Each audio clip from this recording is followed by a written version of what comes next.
Жат ағымның қаупі қандай? Жат діни ағым жеке адамға да, қоғамға да орасан зор қауіп төндіретін замана кеселі.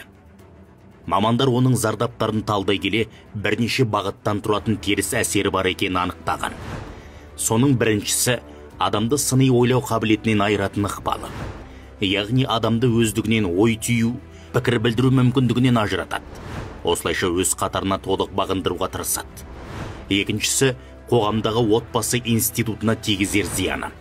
Көп жағдайда теріс діни ағымдар отбасылық құндылықтарды жоққа шығарып, адамдарды туған туыстарынан алыстатады. Үшіншісі, экстремизм мен радикализмге итермелеу арқылы қоғам ішіне бүлік салады. Кейбір теріс ағымдар діни фанатизмді насихаттап, қатысушылардың заңсыз әрекеттер жасауға көндіреді.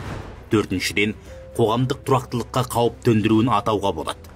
Мұндай ағымдар халық арасында әрткі салып, ұлт бірлігіне зиянын тигізеді. Бесіншіден, білім мен ғылымды жоққа шығарады. Яғни заманауи білімді терістеп, жастардың интеллектуалдық дамуын тежейді. Өйткені өз идеологиясына кірген адамдардың сауатсыз әрі білімсіз болғаны оларға тиімді. Сондықтан теріс діни ағымдардан сақтану үшін діни сауатты арттыру, сенімді ақпарат көздерін пайдалану және ресми діни мекемелердің кеңесіне жүгіну маңызды.